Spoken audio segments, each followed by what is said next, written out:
તો કેમ છો મિત્રો, તમને બધાને ગુડ મોર્નિંગ અને વેલકમ મારા વ્લોગમાં।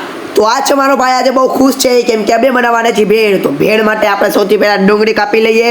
ડુંગળી કપાઈ ગઈ છે અને તેને આપણે નાખી દઈએ મોટા બાઉલમાં। ડુંગળી પછી ટમેટાની વારી ને ટમેટાને પણ આપણે કાપી લઈએ। ટમેટા પણ કપાઈ ગયા છે અને ટમેટાને પણ આપણે નાખી દઈએ નાના નાના કટકા કરીને ડુંગળી વાળા બાઉલમાં। ડુંગળી અને ટમેટા કપાઈ ગયા છે નાના નાના કટકામાં। હવે આપણે પેકેટને આપણે ક્રશ કરી લઈએ આપણા હાથેથી। તો આ પેલું પેકેટ ક્રશ કરીએ અને આ બીજું પેકેટ હું ક્રશ કરું છું। તો ક્રશ કર્યા પછી આપણે તેને બાઉલમાં નાખી દઈએ। પેલું પેકેટ ગયું, બીજું પેકેટ આવડું આ જાય છે અને ત્રીજું પેકેટ પણ આપણે નાખી દીધું છે।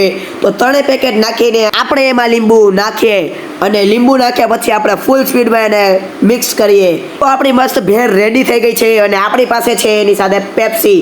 અને ભેળ ખાઈને આપણે મસ્ત પેપ્સી પીવાના છીએ। હવે તો આપણે પેપ્સી ખોલીએ છીએ અને આપણે એક એક પછી એક ગ્લાસમાં પેપ્સી નાખી દીધી। તો આ મારા ગ્લાસમાં અને આ મારા ભાઈના ગ્લાસમાં આપણે પેપ્સી નાખી દીધી છે અને અમે બે ચીયર્સ કરીને અમે પેપ્સી પી લીધી। અને ભેળ અને પેપ્સી ખાઈ પીને હું નીચે આવ્યો તો ત્યાં અમે ગેમ ઝોનમાં જોયું કે આટલા બધા ફટાકડા, આટલી બધી ફૂલ ઝડિયું, આટલા બધા ફટાકડા ને આખા મોટા મોટા બોક્સ ભરીને ફટાકડા પડ્યા હતા।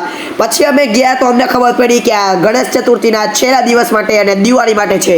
પછી હું બહાર નીકળ્યો તો ત્યાં મને આ લોકો ક્રિકેટર લોક મળ્યા અને મને પણ મન થઈ ગયું ક્રિકેટ રમવાનું। એટલે મેં એકાદ બે બોલ વાપરા, પછી બોલ વાપરીને મેં પણ બોલિંગ કરી। તો તમે જોઈ લ્યો એને તેણે મસ્તીની પ્લેટ કરી। પછી મને સ્પિન નાખવાનું મન થયું તો મેં સ્પિન પણ નાખી અને પાછોથી એ પ્લેટ કર્યો અને ક્રિકેટ રમીને મને હસ્તે પડ્યો અને મેં રામ કર્યા। પછી અમે થોડીક વાર બેઠા અને હું ઘરે જઈ રહ્યો છું કેમ કે આજે અમારે ત્યાં 56 ભોગ છે। તો મેં લિફ્ટ બોલાવી લીધી છે અને હું લિફ્ટની અંદર પણ વયો ગયો। પછી હું તૈયાર થઈને નીચે આવ્યો અને અમે 56 ભોગના પ્રસાદીની તૈયારી કરતા હતા। તો આ છે અમારા 56 ભોગ ને અહીંયા થઈ રહી છે આરતી, તો તમે જોઈ શકો છો। પ્રસાદી દઈને અમે વયા ગયા છીએ શેઠનગર સીતારામ હોટલમાં અમે ચાપડી ઊંધિયો અને મંચુરિયન લેવા। પછી ત્યાંથી મેં મારી ગાડી લઈ લીધી અને અમે વયા ગયા રવેચી સોડા લેવા।